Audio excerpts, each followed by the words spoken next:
It's a great honor for me to be here at the Empire Club of Canada today, which is arguably the most famous and historically relevant speakers podium to have ever existed in Canada. It has offered its podium to such international luminaries as Winston Churchill, Ronald Reagan, Audrey Hepburn, the Dalai Lama, Indira Gandhi, and closer to home, from Pierre Trudeau to Justin Trudeau. Literally generations of our great nation's leaders, alongside with those of the world's top international diplomats, heads of state, and business and thought leaders.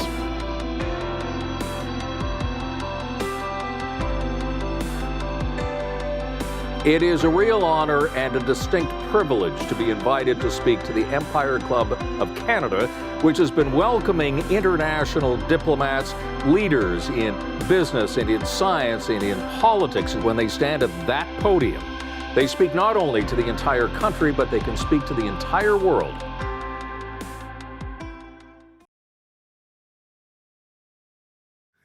Good afternoon. Please be seated.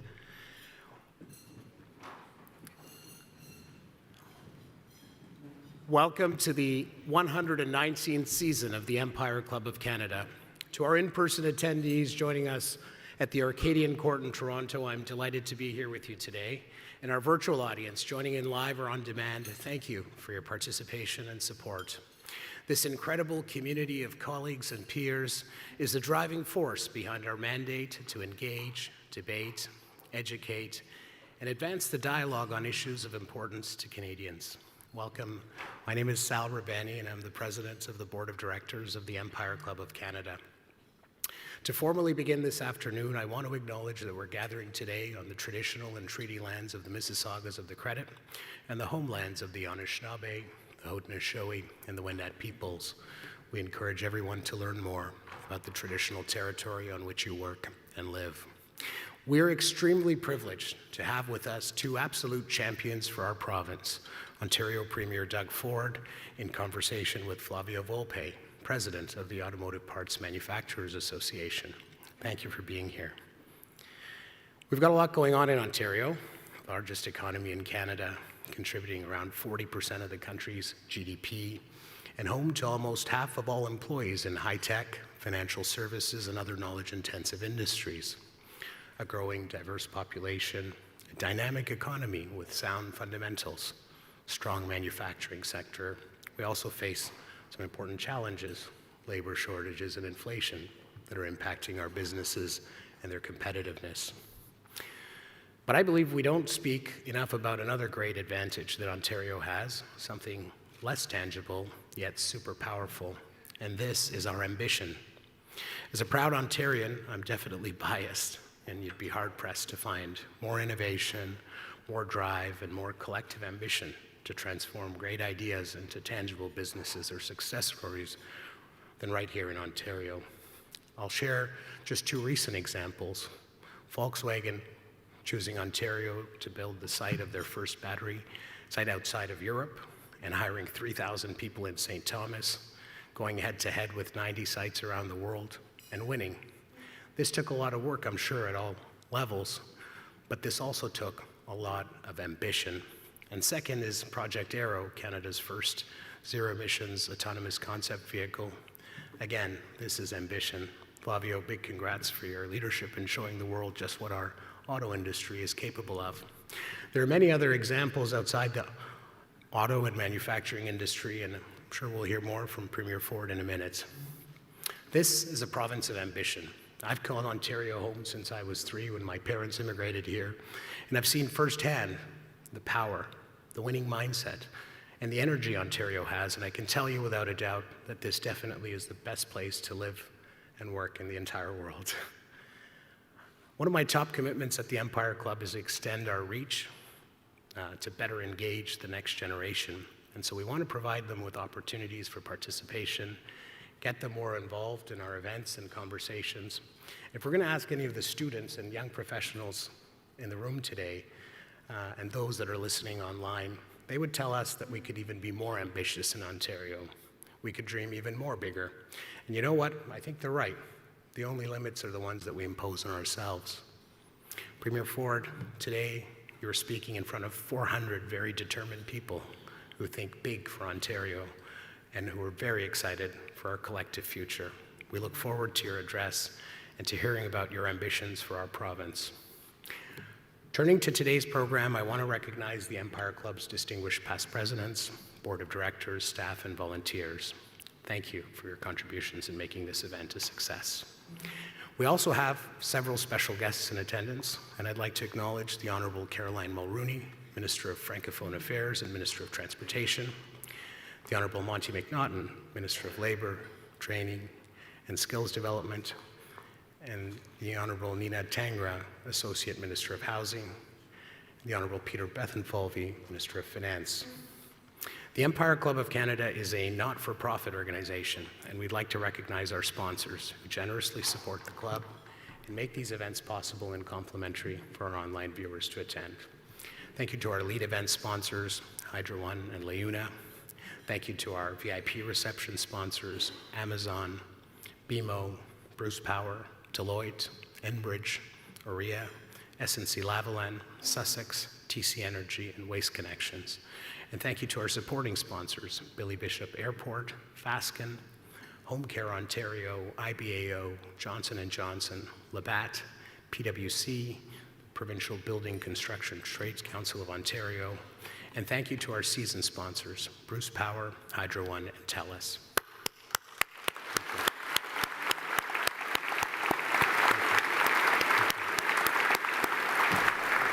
For those of us joining us online, if you require technical assistance, please start a conversation with our team using the chat button on the right-hand side of your screen.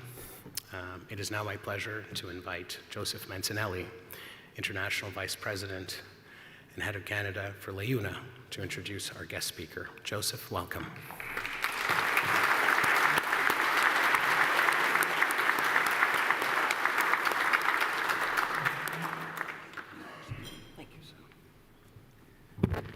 Thank you, Sal.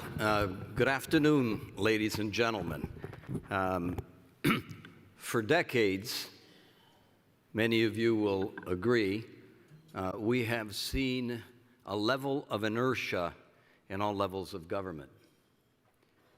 At the municipal level, a lot of bureaucracy where it takes too long for projects to get approved. 3 to 4 years in a number of municipalities, stunting the growth of our communities, a lack of housing because of that level of inertia, where budgets at all levels of government have been cut, so that way transportation has suffered, infrastructure has suffered because of these budget cuts. In order to reverse this level of inertia in this province, it takes exceptional leadership. It takes leadership with vision. It takes leadership that take control to build a team, a strong team of cabinet ministers in order to tackle these very important issues that are stunting the growth of our great province. Today I have the honor of introducing a leader, an exceptional leader who has turned this province around in such a very short period of time, cutting through red tape, giving the opportunity to a number of municipalities to fast forward their plans for building housing, for building new roads, sewer and water main infrastructure that are so important to all the citizens in each community, to build transportation infrastructure that has been ignored for decades, creating hundreds of thousands of jobs right across the province of Ontario. I've had the pleasure of sitting on the Invest Ontario board, and I can't believe how many companies right across the planet are now zeroing in on Ontario, investing in Ontario because of the confidence they have in the leadership of our province.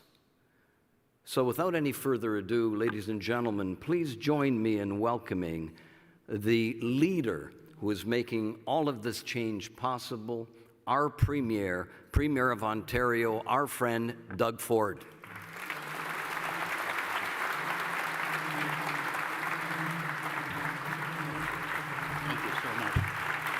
Appreciate it. Thank you. Well, thank you, everyone. Thank you.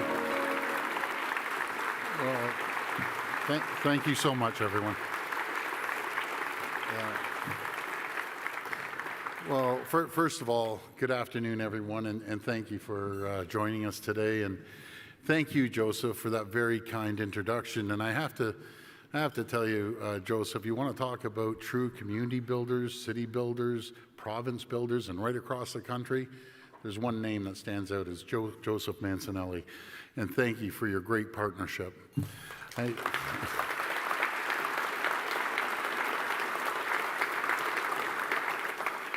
And I want to thank you, Sal, along with your entire team here at the Empire Club for having us by and hosting so many events over the number of years.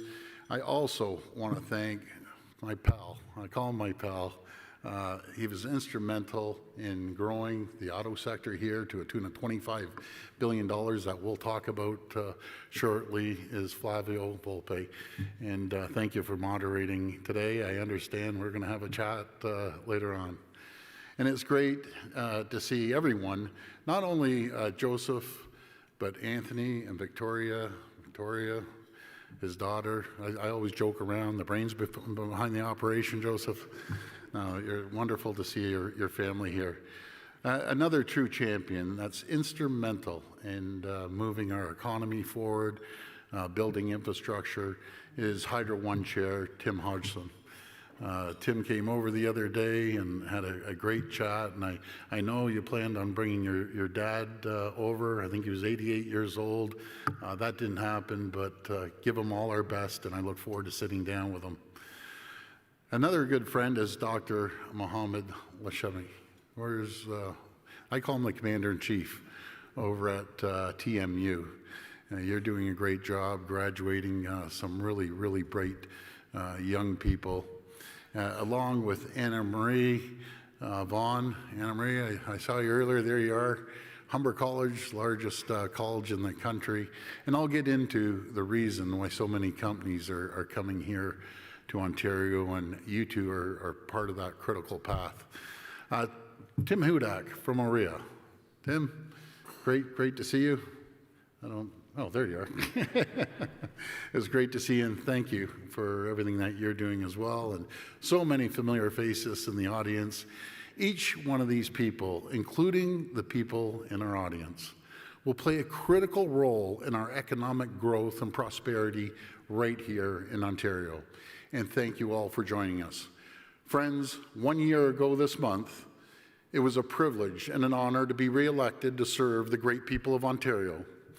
Our government was elected on a promise to get it done, and we're delivering on that promise. And I'm thrilled to be here with all of you, people instrumental in getting it done, to not only talk about progress we've made as a province in the past year, but in the past 5 years, but also about how we are working to build Ontario and to deliver the infrastructure our growing province needs. And I say all the time, infrastructure is absolutely critical, no matter if it's the highways we're building through the leadership of Minister Mulroney, infrastructure being built across this province by Minister Surma. We're investing over $184 billion over the next 10 years, building schools and hospitals, bridges and highways and roads right across our great province. We've been hard at work, building a stronger, more resilient economy that can weather any storm. We're creating the conditions and the climate for businesses to grow and succeed. We've made electricity more affordable. When you look at small and medium-sized and large-sized companies, we've reduced it by 15 to 17%. We've cut red tape by over $700 million. And everyone loved the fact that we're the first government ever to have a minister of red tape reduction. But where the red tape comes from is each and every one of you in the sectors that feed us the regulations that aren't necessary or duplicated from the federal government, cutting unnecessary red tape, making it easier to do business in Ontario. And we're keeping taxes and fees low. I am a strong believer in this. You have two choices in government. You jack up the taxes on businesses and people, and you just see an absolute slowdown. They put the brakes on. People will stop spending, as simple as going out for dinner, or doing a renovation, or buying a refrigerator, and so on and so forth. And businesses, we saw what happened in the last government. They'll stop spending and they'll leave the province. We took a different approach. We reduced taxes, and we saw more people being employed, more revenue going up to the Queen's Park coffers. In fact, we've reduced the cost of doing business here in Ontario by $8 billion a year. That's right, $8 billion with a B each and every year.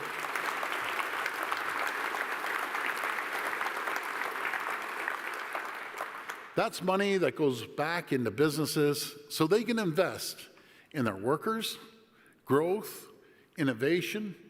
Our plan is working. The numbers speak for themselves, folks. When we first took office 5 years ago, the previous government chased 300,000 jobs out of our province. Fast forward 5 years ago, almost to the day.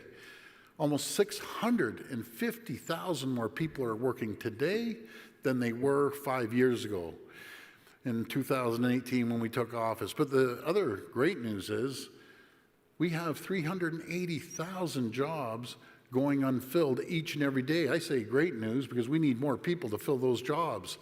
Last year alone, 85,000 new business opened right here in Ontario. And Joseph, you mentioned Invest Ontario, and what a talented board we have there, my goodness, in all different sectors. But I think you were telling me, or someone was mentioning, you have 200 files, applications to open up here in Ontario from companies all over the world. So thank you for the great work and the team's doing over at Invest Ontario. And we're attracting billions of dollars in new investments every day across all sectors and in all regions of the province.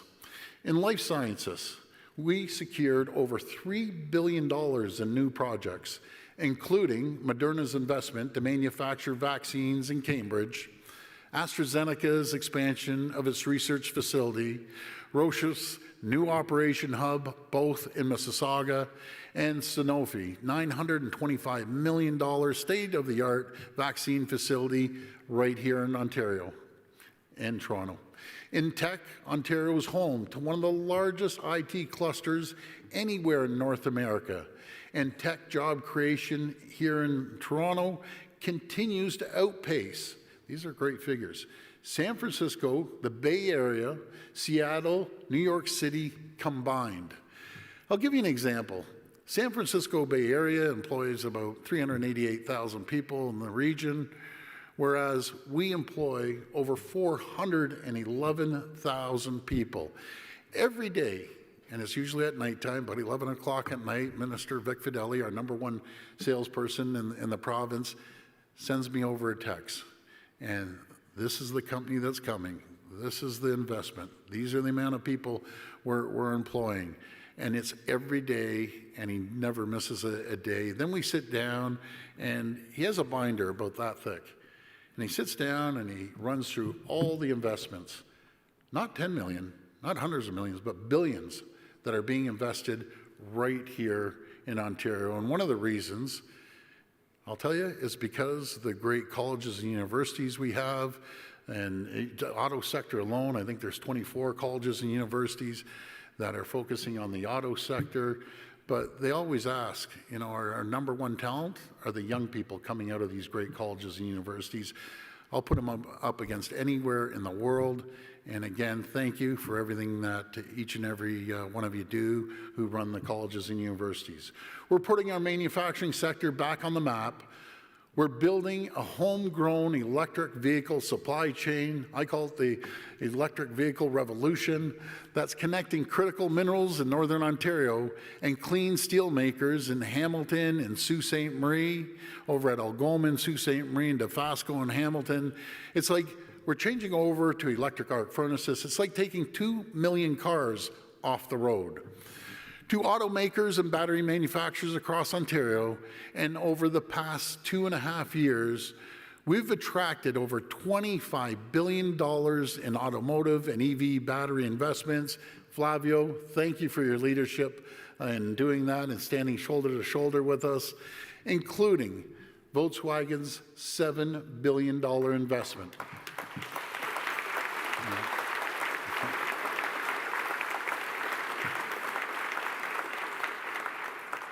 In their first overseas EV battery facility right here in Ontario in beautiful St. Thomas. Sal, I know you mentioned it, but this is really incredible. And I'll tell you, the people of Volkswagen, they're tough. They're tough, but they're very fair. Anyone in real estate can comprehend these numbers. Their footprint's going to be 16 million square feet. It's going to be a 1,500 acre business park, the largest in North America. Both of them will be the largest in North America, but I love their plan. Not only are they going to put their facility there, but they're going to put all their suppliers behind them. So JIT, just in time, they'll have parts flowing through there, and they're going to create direct and indirect jobs of over 30,000 people. It's like we're building a new city in St. Thomas. Before, they lost 5,000 auto jobs, and you could shoot a cannon down the middle of the street in St. Thomas. Now, it's just going to be absolutely booming in all areas. These major investments, they're spurring further growth across our manufacturing sectors, across all sectors. In fact, we're the only jurisdiction in the entire world that has 6 of the largest automakers right here in Ontario, helping to create more jobs in every single region of Ontario. But friends, as our economy grows, as our population grows, and I'm not too sure if you saw Stats Canada a couple months ago, I love using these stats. You have Florida. I talked to a lot of folks in Florida and Texas, and both governors always say, hey, we're the fastest growing anywhere in North America. We have 1,000 people coming into our state every single day. And you look at the size of Texas, I think it's about 36 million, and Florida's about 22 million, give or take, and they're so proud of it. So do the math, 1,000 a day, that's 365,000 a year. Well, Stats Canada came out. We have 445,000 people that arrived in Ontario last year alone. So we're leading North America in economic growth and in population growth. We know that we need infrastructure to keep up. That's why we've embarked on the most ambitious capital plan in Canadian history. We're investing an unprecedented $184 billion in infrastructure projects over the next 10 years. We're investing $22 billion to build more schools and childcare spaces. We're investing nearly $50 billion to support more than 50 new hospital projects right across the province. Your community's either getting a new hospital or you're getting an addition to a hospital.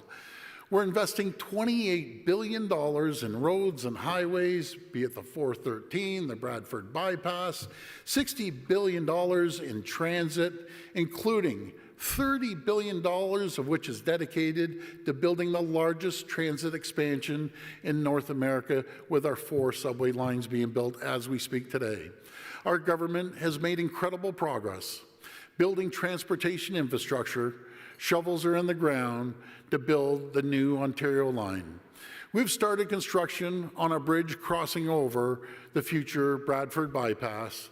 We're building Highway 413, as I mentioned, a new 400 series highway across Halton, Peel, and York region that will bring relief to the most congested corridor in all of North America. In Windsor, we've awarded the contract to design and build and finance the widening of Highway 3 and have launched procurement for an environmental assessment to connect Highway 401 to Lausanne Parkway.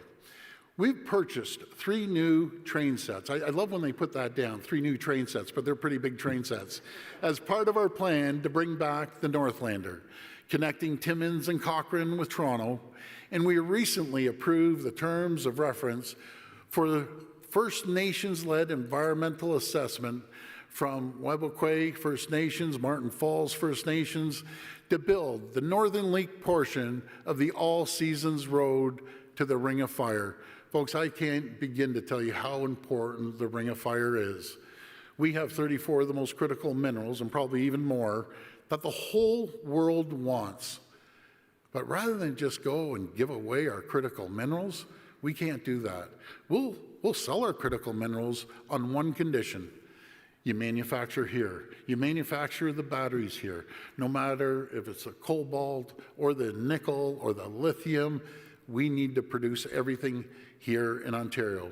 But at a time when it's never been more important to deliver infrastructure for our growing province, we need to do everything possible to deliver on our commitment to build Ontario. We need to get it done. And together with Indigenous communities and municipal leaders, with business and union partners, we have to ensure that Ontario is a place where our shared potential is limited only by the scale of our ambitions. Together, we have to ensure that Ontario is a place where we can build really, really big projects. That's exactly what we'll do, and that's exactly what we're doing. Thank you.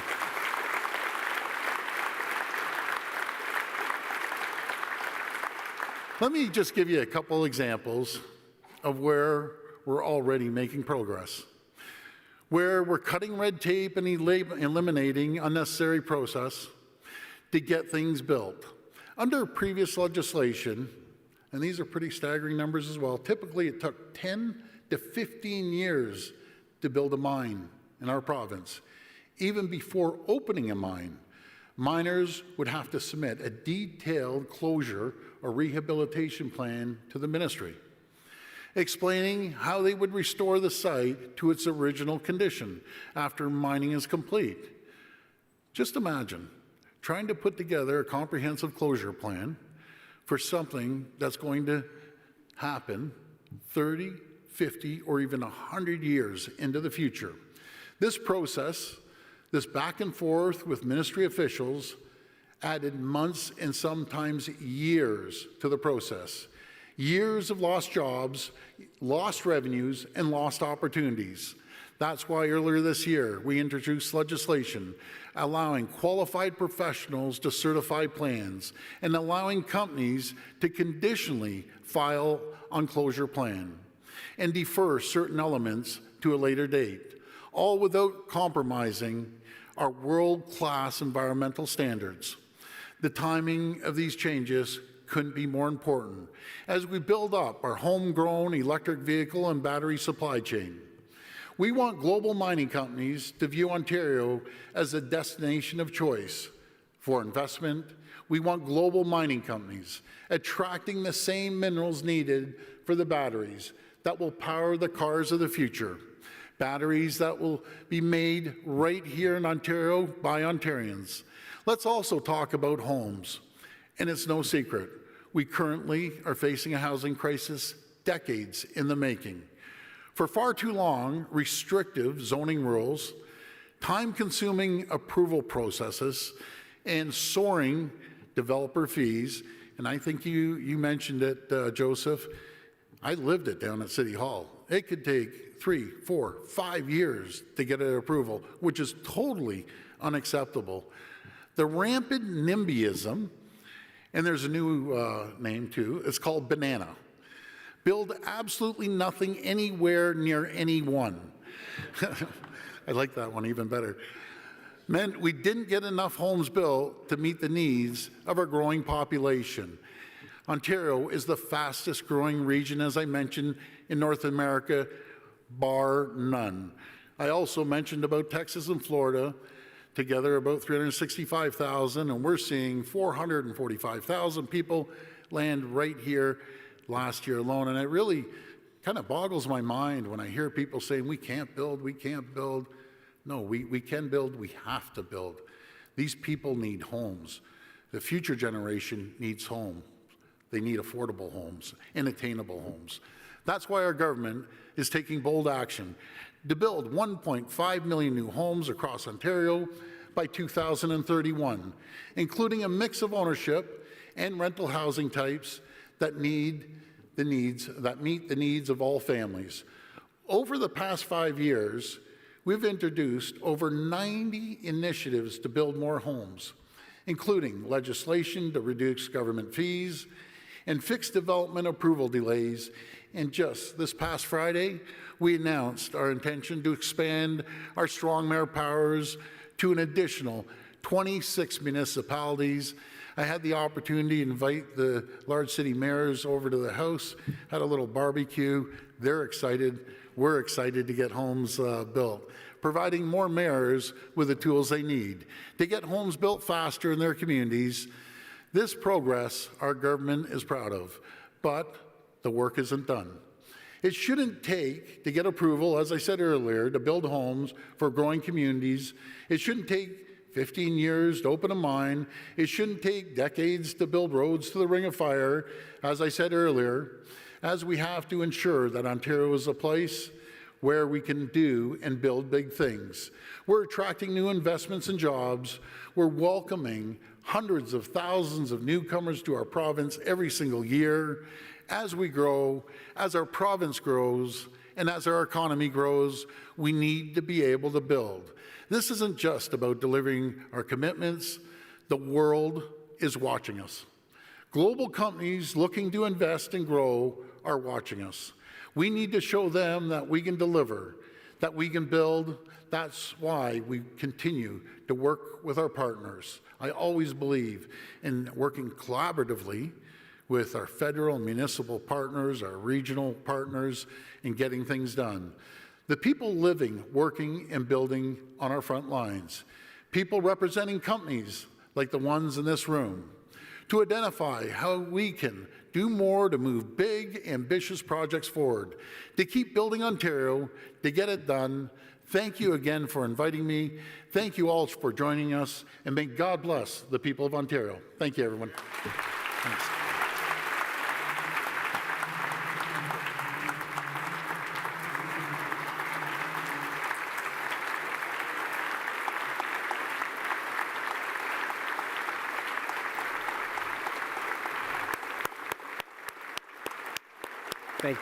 Thank you very much, Premier Ford. I'd now like to invite Flavio Volpe, the president of the APMA, to facilitate this afternoon's discussion.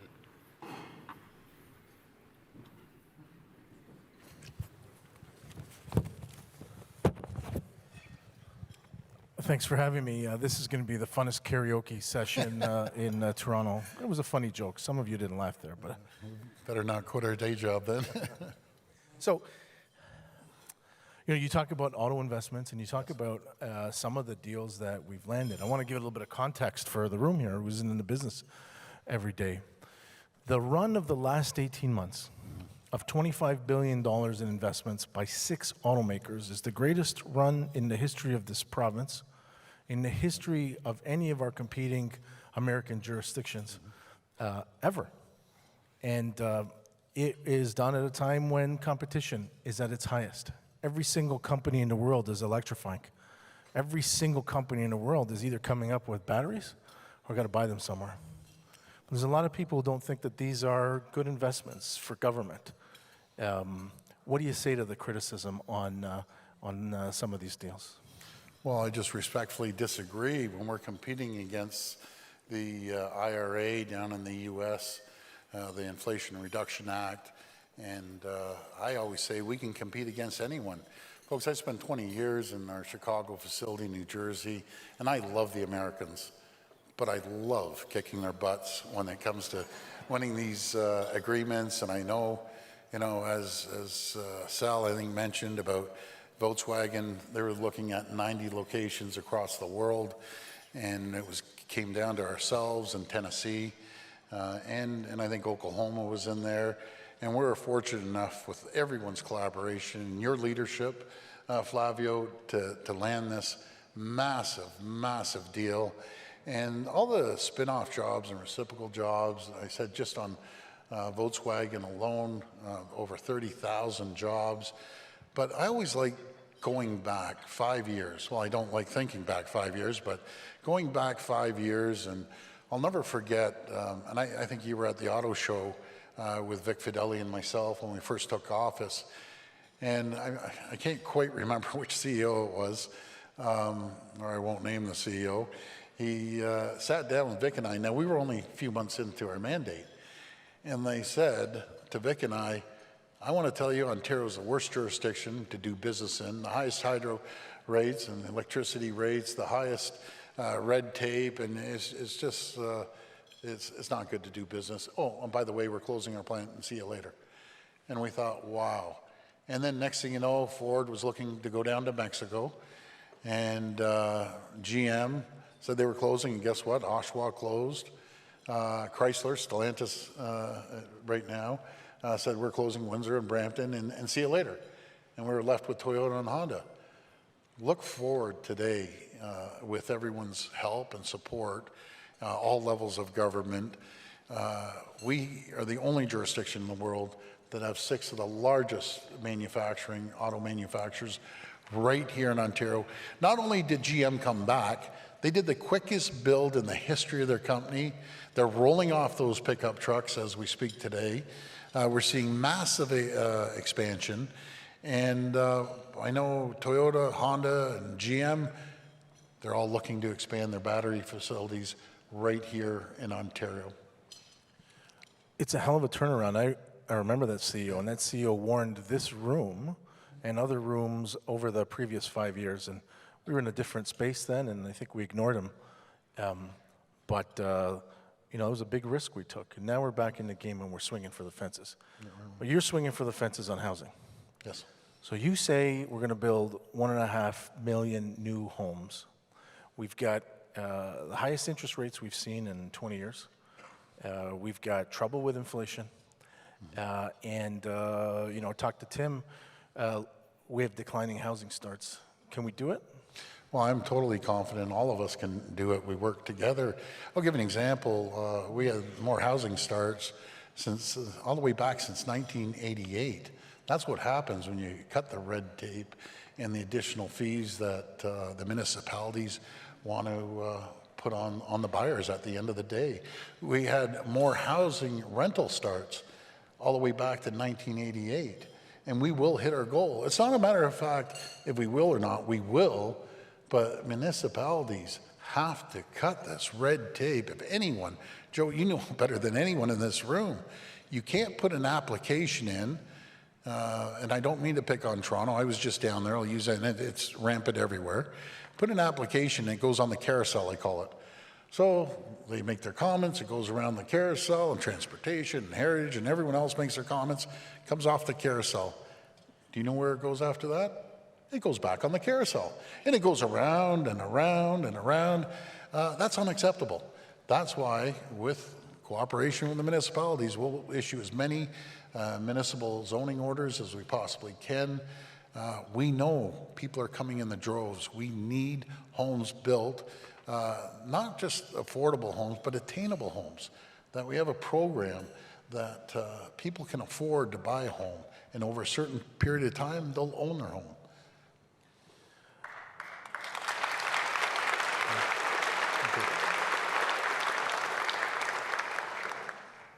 You're very ambitious on the infrastructure required to connect those homes, to connect those electric cars that we talk about, to accommodate those companies that are investing here.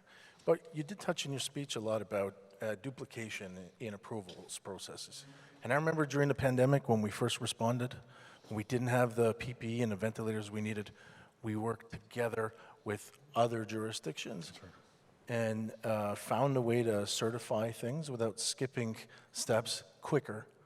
Why don't you talk a little bit about how you plan to do that on infrastructure? Sure, and I'll start off with the pandemic. You know, Team Ontario pulled through in a massive way, and you see a lot of cracks in the ship in your own companies. You see a lot of cracks in the ship in government, and looking at our distribution centers.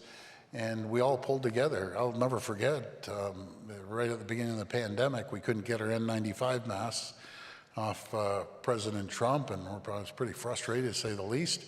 And so I called out for help, literally, at one of my press conferences. In 48 hours, 26,000 companies went on the portal. And we had auto manufacturers, I think it was Ford making the shields.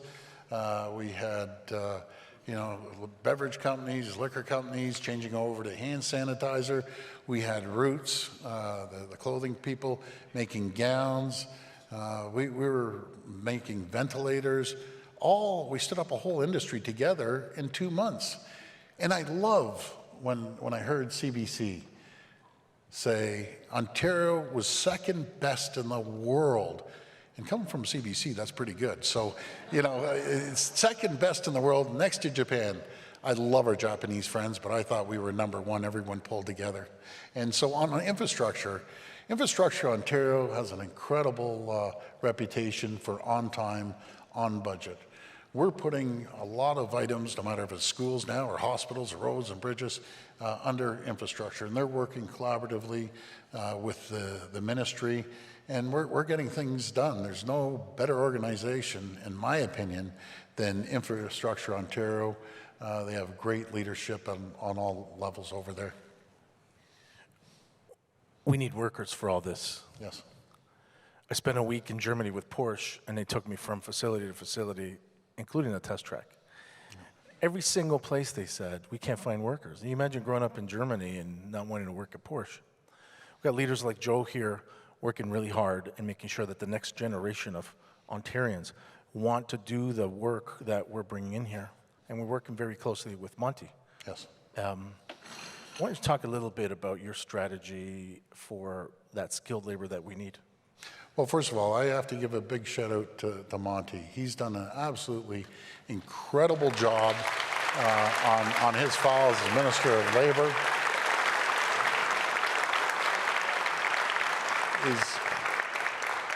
So there's a nominee program for bringing in skilled workers, and when we first took office, it was about 6,000. We were able to get it up to 18,000.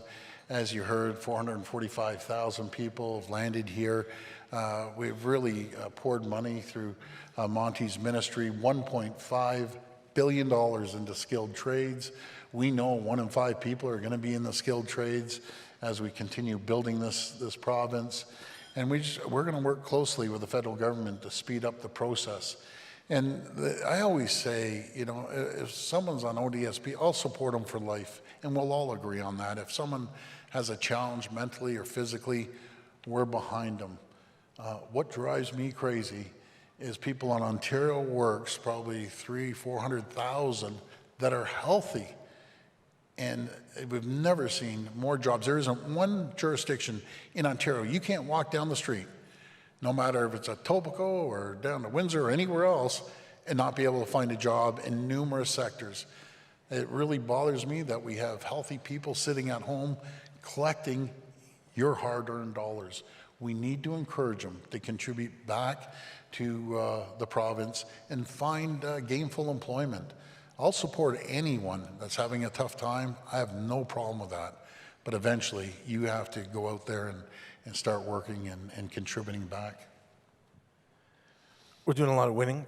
I don't want to use a sports analogy here, so I won't. So we're doing a lot of winning, but we're not just winning in automotive.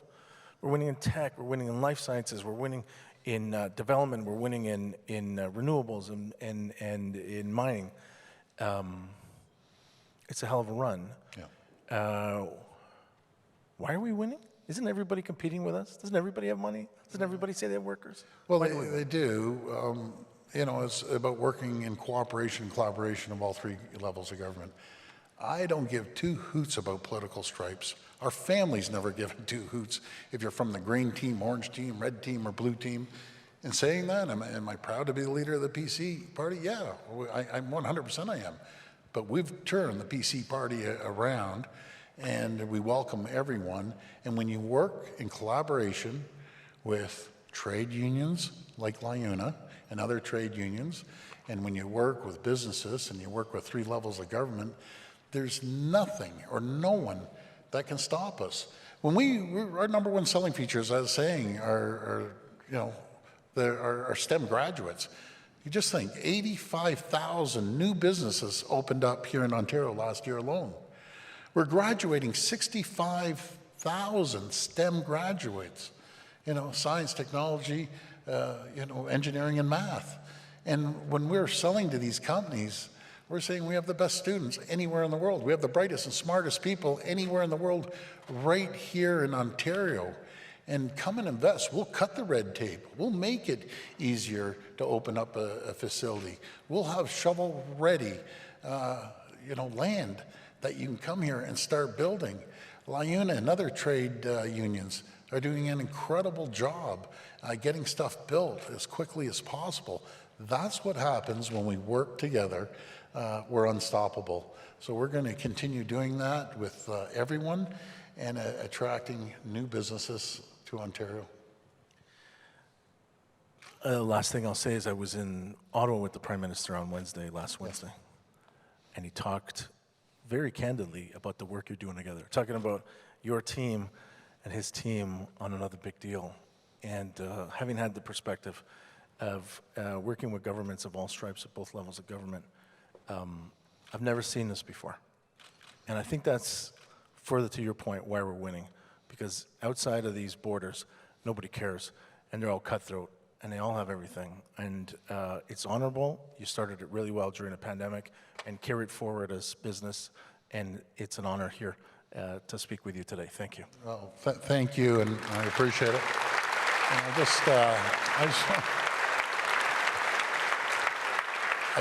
before we wrap this up, I just have to tell you the story. With the Prime Minister and myself, we know that 30% of the people that are voting for me are voting for him. We know that people want us to work together and have a phenomenal relationship. I'll work with anyone. I don't care what political stripe you're from, but think of it. Never before in the history of this country have two levels of government able to get more things done, no matter if it's the healthcare or childcare or $25 billion of investment in the auto sector or the life sciences or the tech sector. And we work very well together. I have a great friend, Chrystia Freeland. I was talking to her yesterday via text. Actually, I invited him to the Ford Fest, so you're all welcome to Ford Fest in Scarborough. The hardworking people, there'll be about 15,000 people that show up. Or my good friend, Dominic LeBlanc. He's a champion, Minister of Infrastructure. So we're going to continue working with everyone. And again, thank you. If you ever need any help at all, is this live on TV? Can you clip this? It doesn't matter. I'm giving my cell number. Everyone has it anyways. So it's 647-612-3673.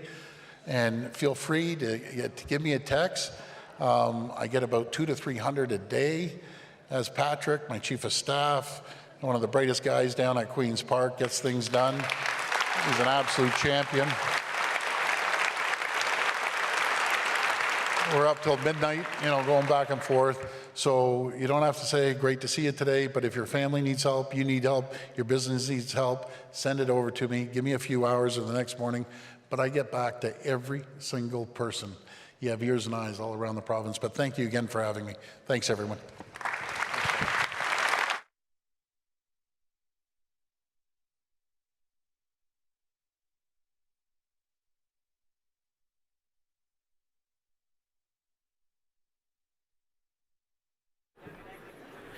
Thank you very much, Premier Doug Ford and Flavio Volpe. I'd now like to invite Megan Telford, Chief Energy Transition Officer, Hydro One, to deliver some appreciation remarks. Megan, welcome.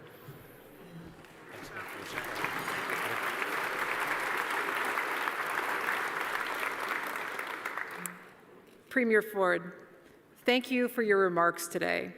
It is inspiring to hear a plan for Ontario that is not just talk, but has a real impact on the families and businesses of this great province.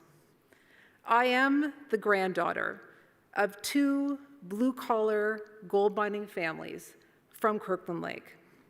My grandfathers worked underground for over 46 years. I have no doubt that they would be truly shocked to know that someone from our family was having the chance to sit down and have lunch with the leader of this province. Tech Hughes, Upper Canada, Toburn, Macassa. Those are the names of the gold mines where they worked, and by the time I was old enough to understand, the mine shafts had either been abandoned or turned into museums. My dad quit his job at the mine and later told me not just that he left, but that he escaped Kirkland Lake to give us a better shot because there is no future in mining in Ontario. It was later in Hamilton that I went to school and I found other people like me, the children and grandchildren of steel workers, auto workers, and manufacturing families who were propelled away from the big industries of Ontario because their families told them there's no future for that kind of work in Ontario. But now we enter a new chapter together. Supported and encouraged through the policies of this government, Ontario is thriving. You heard the numbers.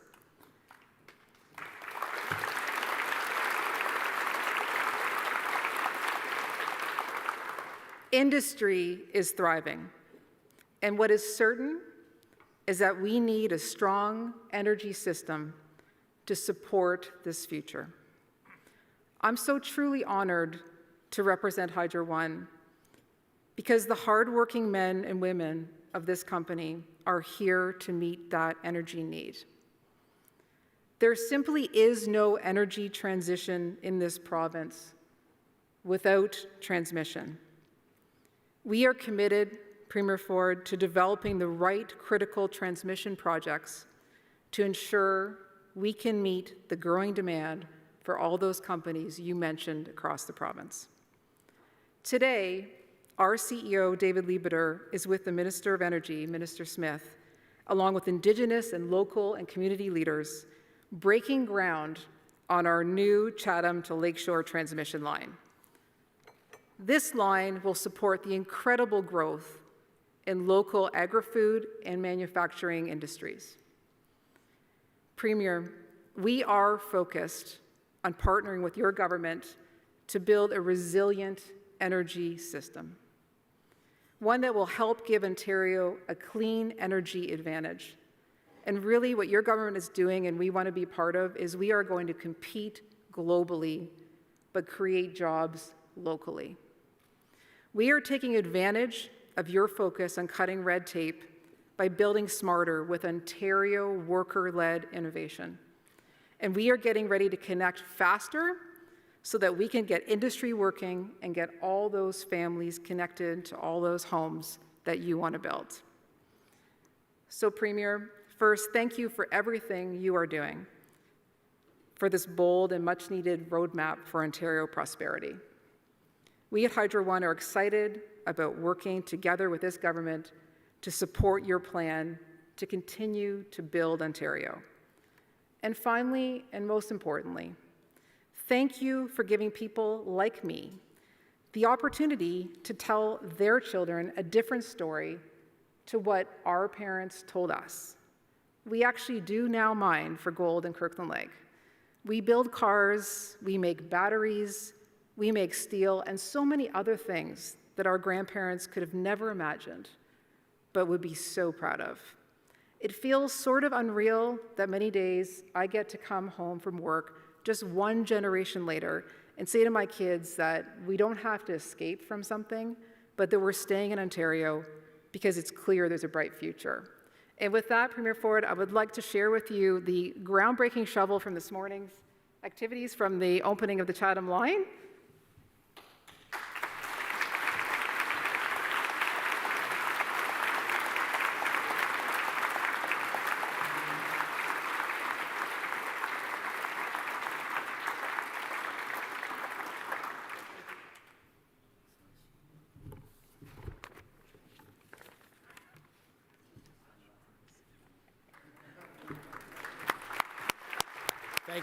Thanks, Megan, and thanks again to Joseph and all our sponsors for their support, Amazon, AWS.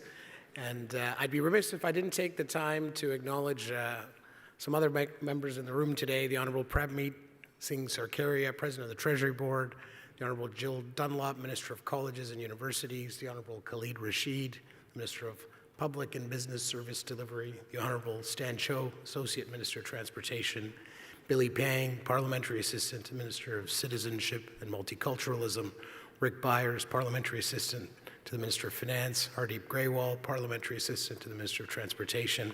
As a club of record, all Empire Club events are available to watch and listen to on demand on our website.